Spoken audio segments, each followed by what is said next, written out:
Recording. Okay, welcome everybody. Hi Marie, good to see you. So we are on class 3 of early Christians. And originally I had intended to do 3 classes on the history and then one entirely devoted to Paul and who Paul was and the context of Paul. And that would be the background that would lead us into the Bible study. What I'm finding is it's taken us a little longer to go through the history, which is okay. I don't want to rush it. I want to make sure we have time to talk through things, and there's no timeline we have to meet. And so I doubt we'll finish all of early Christianity today. So we'll probably continue it on next week and then begin the Paul stuff next week. We won't get through all of it. And then I'll be gone the first 2 Tuesdays in November. So the third Tuesday in November will resume. The other thing I'm realizing about the Paul letters is they are just really, really meaty. So I've started to prepare those classes for the Paul study. And my guess is that we're going to have to, as opposed to trying to do 2 letters a week, just do 1 letter a week. Because there's what I'm finding in terms of preparing the class on Paul is the letters are really, really heady. And I don't know if any of you have spent time with Paul's letters. And so it does take a bit to kind of break them down. To understand how he's doing it, who he's writing to, what's the context of the community he's writing to, and then the theology, because it's not just the theology that Paul was trying to say, but it's how that theology is being lived out today. So Paul's letters are really the basis of a lot of evangelical theology, a lot of left behind apocalyptic theology. We're going to encounter that right out at the beginning. And so I want you to be able to understand the context, what Paul was trying to say, and then how people are using Paul's letters today, which is a lot to accomplish with each one of those letters. So I think we're going to go a little slower through the letters than I had originally anticipated. So that's kind of the plan of where we're headed. So let me share my screen and I'll just kind of recap where we've been. So last week, here's what we covered: worship and the way. So we talked about Christians being followers of the way, almost 5 centuries, right? That this was how Christians were understood, not a doctrinal system, not this promise of eternal salvations, but living in the world. And living in the spiritual realm. We talked about the fact that early Christianity really was birthed in the urban centers, and those urban centers were horrific, dismal, awful sanitary places of sickness and isolation and loneliness.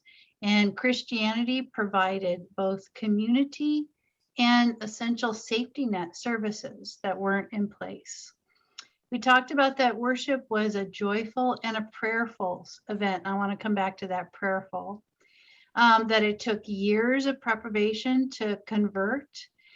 And that as we were starting to look at the timeline, Christianity was emerging as a separate entity from Judaism. And that's where it's starting to get dangerous, because it is no longer a part of a designated official religion that is exempt from Roman policy. So it's starting to stand out. So we ended up talking about the martyrs.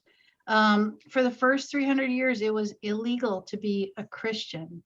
So we're going to start by kind of looking a little bit more at one of the most famous and iconic martyr stories, Perpetua and Felicity.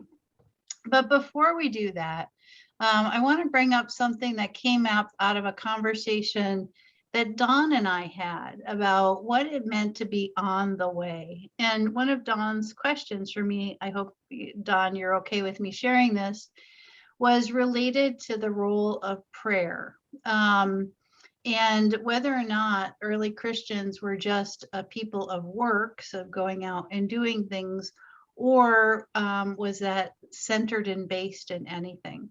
So I want to go back to the role of prayer in early Christianity, and because it was really, really fundamental as a building block for being on the way. We have documentation of them praying in homes, in the temples, the synagogues, and on the streets. We have preserved stories of all of this. When we come to Paul's first letter, which is First Thessalonians, you're going to see how critical the role of prayer is. Paul will talk it again and again about prayer without ceasing. You're going to hear this theme of individual prayer, corporate prayer. You'll see earnestly and fervently and with thanksgiving. Prayer is really, really critical to early Christianity. It's a foundation, along with that joyous worship and that communal supper, the Lord's Supper, that sustains them through these times. Here's all the different things that exist in Acts in terms of what they're praying for. So we didn't talk a lot about last week in terms of the role of prayer on the way. So I wanted to build that in. Okay, let me stop sharing, and I'm going to start with a video that talks about the story of Perpetua. And now this story is really remarkable because we have this story of a woman martyr preserved through her actual writings. And they're absolutely amazing. And when we finish the Ancient Christianity, I'm going to include a link to her diary so you can read it. But I want to show you a video that talks a little bit about her. Let me go ahead and share with the sound.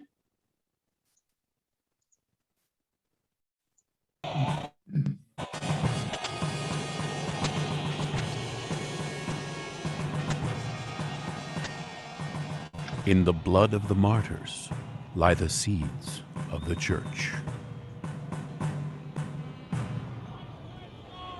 One of the most amazing documents historians of early Christianity are privileged to have is the prison diary of a young woman who was martyred, I think in the year 202 or 203 in Carthage, as part of a civic celebration.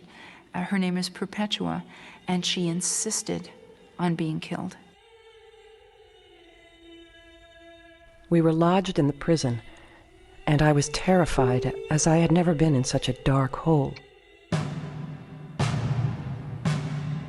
Perpetua has brought herself to the attention of the governor, and she is really insisting on being put into the arena. There's an incredibly powerful trial scene where Perpetua's father is pleading with her and finally actually trying to beat her, and the governor has him subdued by his soldiers.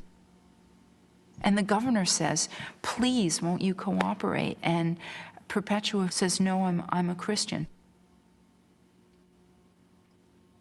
Now, there's no dragnet out for Christians. Perpetua is visited by other Christians in prison. If the governor were trying to get all the Christians in Carthage, he just could have arrested whoever is going to visit Perpetua, but he doesn't. She's pregnant during part of this story and only gives birth just before she herself goes to her death. She has to give her own child away at the moment that she is about to give her life away. In my dream, I saw a ladder of tremendous height, made of bronze reaching all the way to the heavens. At the foot of the ladder lay a dragon of enormous size, and it would attack those who would try to climb up. "He will not harm me," I said, "in the name of Jesus Christ." The authentic diary ends before Perpetua is led into the arena. What we have concluding the diary is a description done by somebody who is presenting a hero tale. The day of their victory dawned, and they marched from the prison to the amphitheater joyfully, as if they were going to heaven.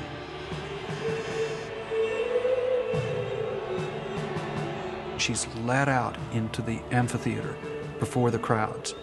and about to be set upon by beasts. She really goes with a great deal of authority and stature and serenity.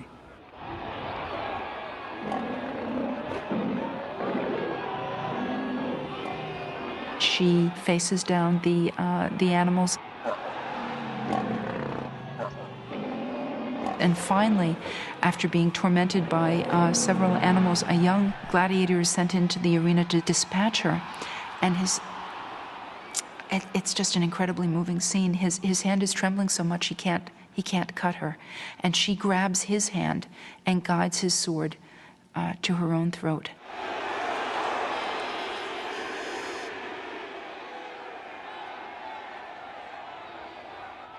The stories of the martyrs that have come down to us are all hero stories, and they're all intended, obviously, as ways of strengthening the faith of those who remain.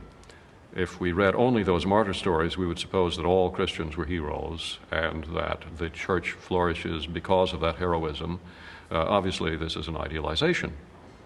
We actually tote up the number of martyrs that we can identify. It's a really quite small number over the 3 centuries during which Christianity was in the position of being the outsiders.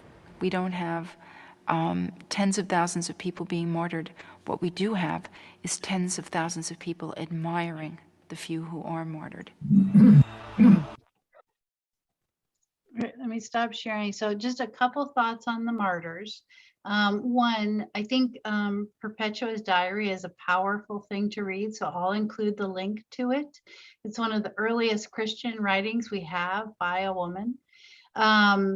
Second is I think that point about the critical importance of the martyrs. It wasn't the number that were persecuted, but the ones that were persecuted provided a compelling hero saga for the early Christians. So it was almost like part of their recruiting materials, was these stories of these martyrs. But I think it's important to remember, because there is this blooming narrative of early Christianity and dying for your beliefs that's been kind of taken up the mantle by evangelical Christianity. That actually isn't what happened. There were persecutions, they were small in number, they were sporadic, and their stories were told in a lot of different settings. And then just a little side note, Perpetua was in prison with her lady's maid Felicity. And there is a lot of iconography that has grown up now in the LGBTQ plus community around the story of Perpetua and Felicity, and what is imagined to be their love story throughout this saga. So you can now actually find icons of the two of them together. Okay, let me go back to my PowerPoint, and we're going to move on from martyrs and review of last week. And I'll just stop right there and say, anybody have any questions that came up from last week or anything on martyrs you want to talk about? Go ahead, Shirley. Well, I'll just say this. To me, that's a really abhorrent story. I am very bothered by that, and I find it to be an example of what to me looks like great psychological problems and also cultish behavior. Yeah. So it just doesn't work for me at all. Yeah, and she was pregnant, and she talks about leaving her baby, and she gives the baby away. Well, and she might have even been taken into the arena while she was still pregnant. I mean, there's just all No, kinds of. she had the baby. She had the baby before, because part of the diary is her giving away the baby. Yeah, I understood that from the story, but I thought the theologian, the way it was spoken about, meant that she had been asking to be taken. Anyway, that part doesn't matter. I just think that's one more layer of neurotic behavior. Yeah, I hear that. Taylor, did you have your hand up? Yeah, I was curious, as Shirley mentioned, and as you mentioned, she had demanded to be killed, said the video. Why was she arrested in the first place? Because she did not back down on professing to be a Christian. So then, did So they just not care about all of her visitors who were rolling up? Because they didn't. It No. was almost like she forced their hand. She forced their hand. And in doing so, with her public declaration of being a Christian, it was okay to be a Christian as long as you didn't do it publicly. And she did it publicly, and that's what got her into trouble. It's kind of like that story we heard last week where they wanted them to just back down and pretend they weren't Christians, and they wouldn't. Yeah. And that's where they forced their hands. Yeah. Paul, did you have your hand up? Well, yes, I don't recall hearing anything about her husband. You said she was expecting. Yeah, and I do remember, I think if I recall this correctly, he was one of the people that came and begged for her to recant. I thought that was the father. I believe the husband did as well. The Okay. father went to the officials to beg for her release. Yeah. So was he not a Christian? I don't remember those details. I don't, but when I send out the link, you I'm can gonna find out the try family. try to go back. Okay, go ahead, Chuck. I just think it's fascinating that given the fact that the Christians were oppressed and mostly poor, scrambling folks, that she was literate, and She was. that's just wonderful. Yeah, she was. It's one of the only reasons we have her diary. Yeah. So let me check in. Bernie, can you hear us okay? Oh, you're on mute. Hold on. Are you okay?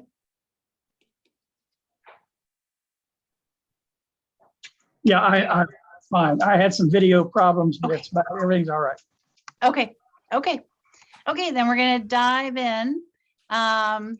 And I want to talk about the Great Divorce, because this one is going to be at the foundation for a whole lot of pain to come. Okay, so splitting up with Judaism. So it took place gradually over 2 to 3 centuries. So remember, we had the leadership existing in Jerusalem, right? And then you saw, after the temple's destroyed, lots of Christian communities around the Mediterranean. Historians, depending on the community, you either see the split happening earlier or later. It was not at one point in time. It took place at different times in different communities.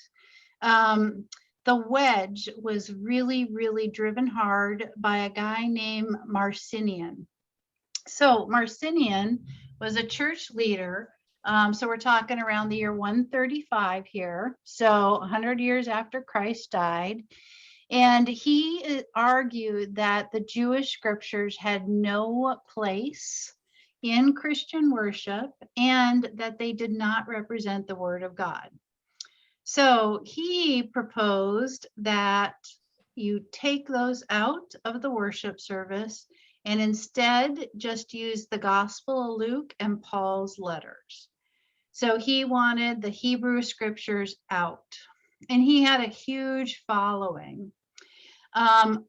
So this was going on in the background, this, saying, that's not us, we're not Jewish, right?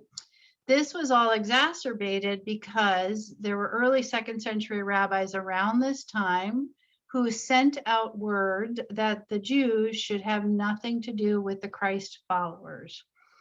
So we're starting to put all of the tinder on the fire here. So remember, we had Christianity, we're talking about Judaism. And then out of Judaism comes this small sect that believes that Jesus is the Messiah. So they are Jews. They are Jews who follow the dietary practices, all of the moral teachings, the Hebrew Bible. And then on top of that come the Gentiles. And over the course of about 100 years, the numbers flip, and it's less of that Jewish sect and more of those Gentiles, right? And that's around the time you have Marcion saying, get rid of the Hebrew scriptures. They have nothing to do with us. The Jewish rabbis saying, we don't want those Jesus followers in our synagogue. They are not Jews, right? And out of this time, you are going to start to see the Gospels being locked down. And depending on the community they're written in, contain echoes of this Christian-Jewish tension, the worst of which you're going to see in the Gospel of Matthew, where the Jews are blamed for the death of Jesus. So when you read the Gospel of Matthew, you cannot read it without remembering this slide. Matthew wrote that gospel in this context, right? So this context of a really, really painful divorce is all going on. And Matthew was a Jew, right? So Matthew's a Jew. So he's experiencing this tension of this divorce right in the midst of it.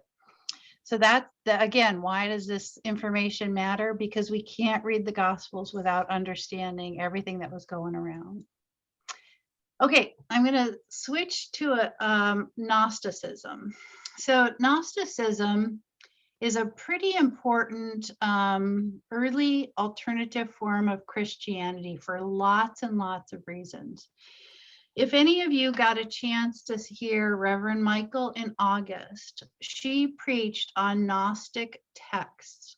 So I'm going to talk a little bit about what they are and why they created so many problems and why there was such a reaction to them. Okay. So Gnosticism arose around the 2nd and 3rd century. The Gnostic, it literally means a secret. So Gnostic believes that they had some type of secret or privileged knowledge, and that this secret privileged knowledge had been kept from the vast majority of the Christians. So this was special secret knowledge. And a lot of Gnostic teachers believed that they had a heavenly messenger, an angel, had imparted that knowledge on a very specific disciple who was the only true interpreter of that message. So you heard, if you heard a chance to hear Reverend Michael preach on the Gospel of Thomas. The Gospel of Thomas is a Gnostic gospel. It's a Gnostic text, and Thomas is that disciple who had the secret knowledge that came from some heavenly messenger, right? So there are several of these Gnostic texts, more than we even know. Think of this as an alternative Christianity as to what was emerging. There was kind of mainstream Christianity, and then here comes this other way of looking at Christianity. This Gnosticism is, it was a very, I'd say at that time, valid way of learning and understanding Christianity. It will ultimately lose the battle, right? So it's going to ultimately lose for several different reasons. So Gnosticism combined philosophy with mysticism. Here's some of the things that they believed. And here's some of the things that, you know, continue to live on in Christianity, even though Gnosticism died. And things that we're going to hear echoes of Gnosticism reactions when we come to the creeds and the Bible. Okay. Common understandings of Gnosticisms. 2 gods. One is the supreme God who was beyond all material care, and the lesser God who was corrupt and an embittered divinity who tyrannized the world. So you can imagine how that came to be, God and Satan. But this concept of two gods. A belief that all matter is evil. Now, this is going to include the human body. The belief that the human body is in reality a spirit that has been imprisoned in the body, right? So the body in Gnosticism is less than. Spirit is where it's all at. So in Gnosticism, you see a real degradation, a devaluation of the body. The body is bad. The body is impure. So that's going to be a really, really critical component of Gnosticism. And that materiality, like being a body, was punishment for sins. The ultimate goal is to escape from your body in this material world. Now, here's the upside of this for women is since the body was so irrelevant, women had a larger, more predominant role in Gnosticism because they weren't held by perceptions of the body. Everybody's body sucked in Gnosticism. So it allowed women more importance. In 1945, in Egypt, in a cave, they discovered Nag Hammadi, was where they discovered him, the largest collection of Gnostic writings. That was the Gospel of Thomas, the Gospel of Truth, the Gospel of Mary. Several of the ones that Reverend Michael preached on in August were all discovered at Nag Hammadi in 1945. It was a huge treasure trove of writings that we did not know existed before that point in time. Some of the things that came out of Nag Hammadi in terms of beliefs about Christ. Christ was a heavenly messenger. A clear rejection that Christ had a body like ours. So Gnostics believe Christ was not a human being, not a man born of a woman. He had a spiritual matter that was distinctly different from us. And almost all Gnostics denied that Christ was born. So Gnostics rejected that. So it's important to know what Gnostics believe, because when we get to creeds, the reason why we have the creeds is because of what the Gnostics believed. The creeds are going to be verse for verse a rejection of Gnosticism. So it's really important to know what the Gnostics believe, because the earliest creeds came out of rejection of Gnosticism, right? So the Gnostics basically forced Christianity to define itself as opposed to Gnosticism, right? By the end of the 2nd century, this was deemed to be heretical.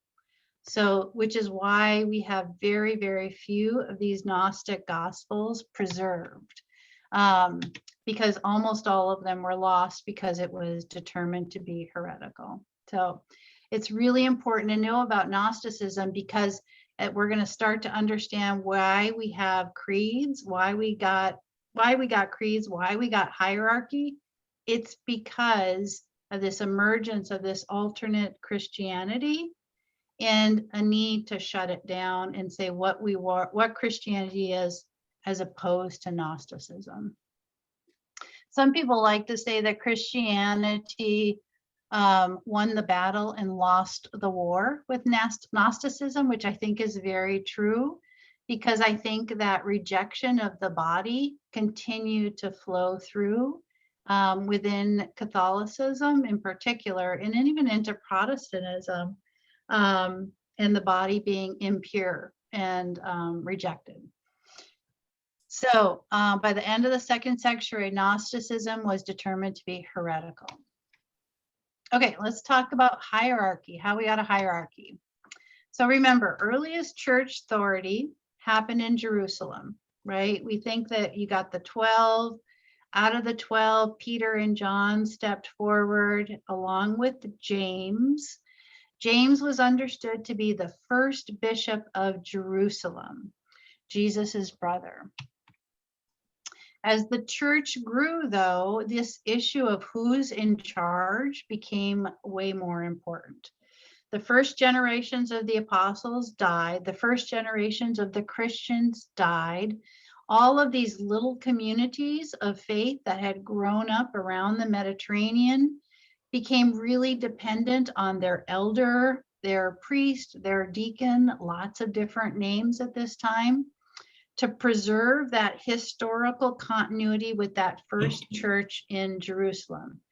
And this was really important to maintain theological consistency, to start to kind of gel around what Jesus was.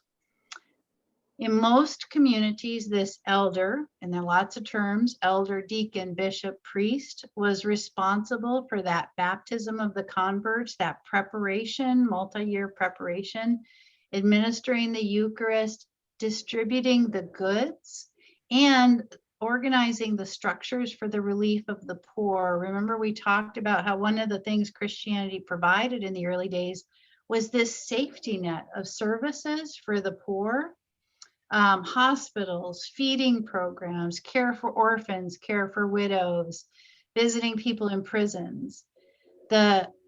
It became an organizational structural problem to solve. How do you continue to keep those programs in place and keep them sustainable? By the beginning of the 2nd century, this was really starting to gel in terms of hierarchy. We have writings to show that there was the belief that the church existed only where a duly appointed bishop was found. So we're maybe 100 to 150 years from Christ, where he wasn't trying to start a new religion, right? And all of these different pressures living within the Roman Empire, Gnosticism, variation of beliefs, the divorce with Judaism, needing to create structures to continue to do that work in their communities.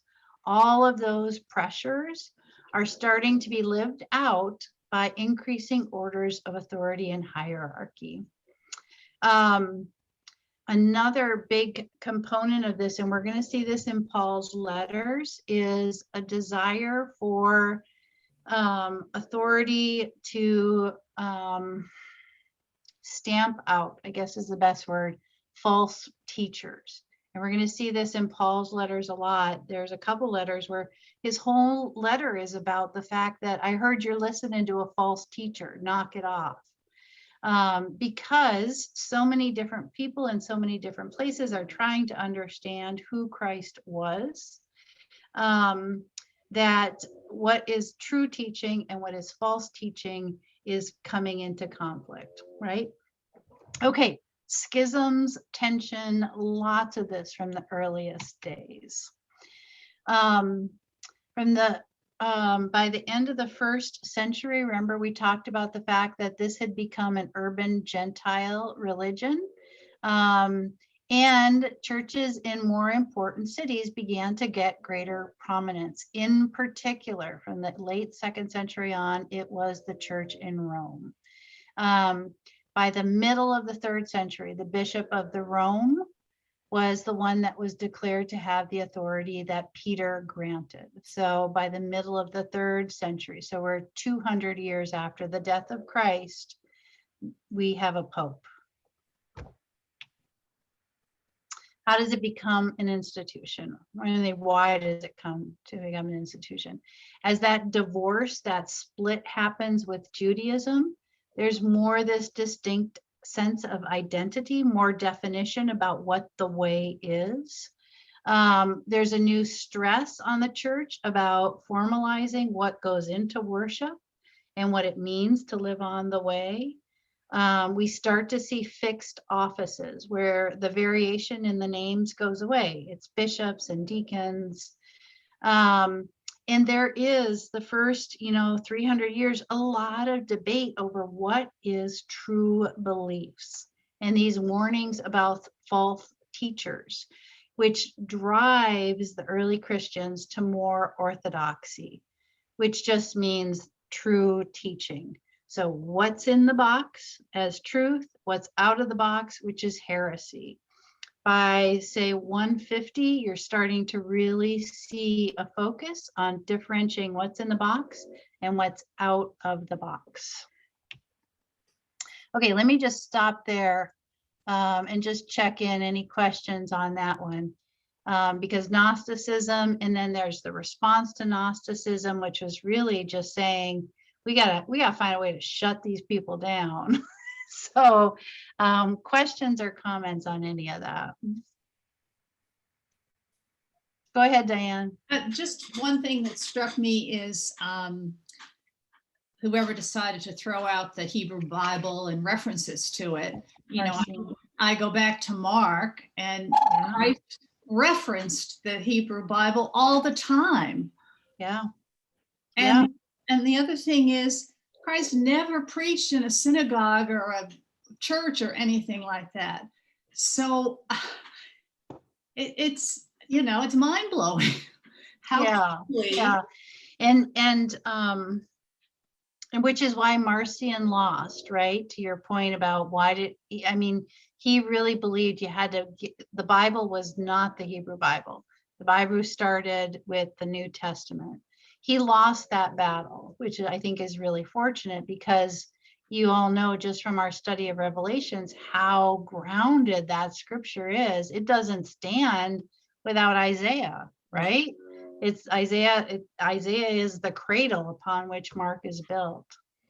So he did lose the battle on that one, but it was the start of a bad divorce. Mm-hmm. Yeah. And it's going to get worse when Christianity becomes the official religion of the empire, and the Jews are going to suffer enormously from that point on. Go ahead, Shirley. I was just going to say, I appreciated your comments about the Gnosticism being carried through in terms of the rejection of the human body, or the questioning of the human body, that whole business. But also what I noticed in my work with art, looking at art down in the past centuries, there were hundreds of years where nothing was acceptable in the Western world, or the Jesus world, I'll say, that wasn't religious. Yeah. You know, you were not to even paint a scene of somebody out in his garden or his fields. That was questionable, because it was real world, and real world was not good. So it's amazing how many hundreds of years that thinking affected it. And I think to this day, it still does. It still does. Which is why I think it was really important that Reverend Michael did some preaching from the Gnostic texts this summer, because they are not Orthodox texts. They are texts that have been rejected, but they are texts that are very spirit infused. They are texts that do represent a more validating impression of women, particularly the Gospel of Mary. They're important to remember and to have as part of our kind of understanding of early Christianity, and to really understand how kind of, I'd say, the cons of Gnosticism, that body shaming, body hating, body rejecting, continued to flow forward, even though Gnosticism was declared heretical. So more kindling on the fire, and the divorce accelerates, and as a response, hierarchy begins to form. Again, this is all before it's becoming the religion of the empire. It's becoming more and more hierarchical, more and more orthodox leading up to that. And it's becoming bigger and bigger. Go ahead, Taylor. I was wondering, do we know anything about Gnostic views on gender identity, considering that the body is a bad thing? Well, you know, I'll ask Reverend Michael that one. I bet she knows the answer on that one. I do not know the answer on that one, but I bet somebody's done work on that. Neat. She will know. Thanks. I'll ask her.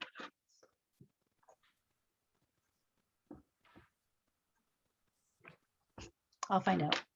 Okay, let's go on then. And I want to talk a little bit about the role of women, because I think this is really important.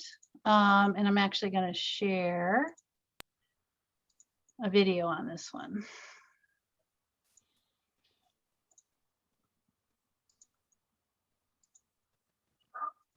Throughout the New Testament, particularly Paul's letters in the book of Acts, we find out that women owned the houses in which the early Christians met. This, I think, is significant because I don't think the women who owned the houses were simply providing coffee and cookies, in effect, for the Christian community. I think that this probably gave them some avenue to power and actual roles in the church. Paul speaks of women as his fellow evangelists and teachers and patrons and friends, as he does of men. But I don't see a picture of a golden age of egalitarianism back there. I see a new, unformed, diverse, and threatened movement, which allowed a lot more fluidity for women in certain roles for a while, and some places, and not in others. Okay, let me stop that. So I think that's an important point when we start to talk about the role of women.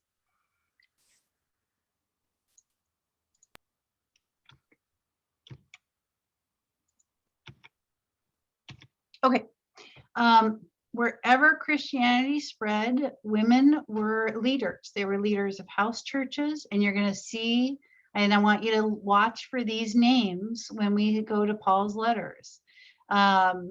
You'll see Paul calling out these women by name. Virtual consensus by historians and biblical scholars, women held positions of honor and authority within the early church. This is not really debated. There are examples of female leadership in the New Testament, lots of them. We also have examples where we know they changed the name from a female name to a male name. We have examples of those as well, where they have the preserved earlier document with the female name. We have mosaics, we have art, we have statuary. We have the funeral or the burial sites that really, the evidence is there. Women held leadership positions in this. But by the end of the 2nd century, again, we talked about how that church hierarchy was all ongoing. By the end of the 2nd century, remember by the beginning of the 3rd century, we have a pope. By the end of the 2nd century, all leadership of the church was male. So you have Jesus dying around 30 to 33. He had a diversity of followers in that early church period between 35 and 200. We had church leaders who were women, who were presiding, who were preaching, who were funding, who were supporting the church. By the end of the 2nd century, it's done. As the hierarchy kind of locks down, the role of women decreases. So when we get to Paul, one of the things I'll do is I'll call your attention to who he addresses his letters to. Paul always starts his letters with salutations, and usually in almost every letter, half of them are female. So when we start reading Paul's letters, I want you to pay attention to who he's addressing the letter to. Paul works with women. Paul writes letters to women. Paul talks about how women are critical in the mission of the church, and he tells stories about women in leadership positions. And we're going to see it when we read the authentic letters of Paul. We're also going to talk a little bit about why Paul earns the title of key Christian misogynist, and look at the potential that maybe those writings that are attributed to Paul are either A, horrifically misunderstood, or B, not written by Paul. So, reserve judgment on Paul and his views of women. Watch for who he's writing letters to, and watch for how he talks about women. because I think that'll be a really critical piece in terms of understanding Paul. Paul's writings, just so everyone is clear, both his authentic letters, the ones we know by him, and the ones that are attributed to him, are the foundation for why several Christian denominations do not allow women to be ordained. So we're going to kind of tear that apart when we come to Paul. Okay, I want to talk a little bit about the Gospel of Mary. Reverend Michael did preach on this. It's on our website if you want to read her sermon. So the Gospel of Mary is a phenomenal gospel. It's quite late. They think it's probably written about 20 years after the Gospel of John, so maybe 70 years after Jesus died. But what it preserves is this tradition of the leadership of Mary Magdalene.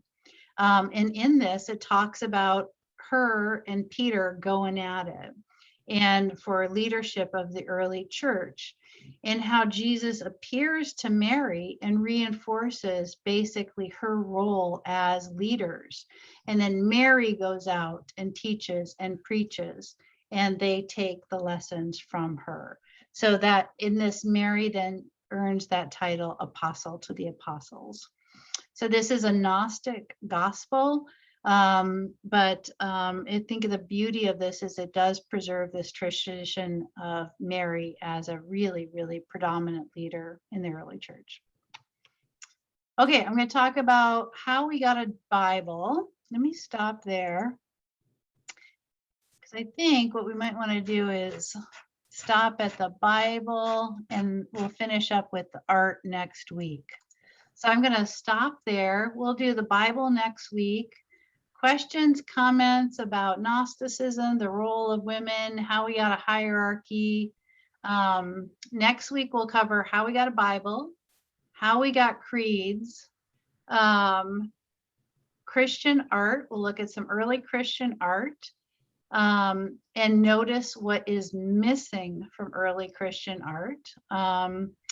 And then we're going to talk about how Constantine became a believer, and a little bit about what happens from that point on. That many believe Christianity just goes to hell in a handbasket, as my mother would say, from that point on.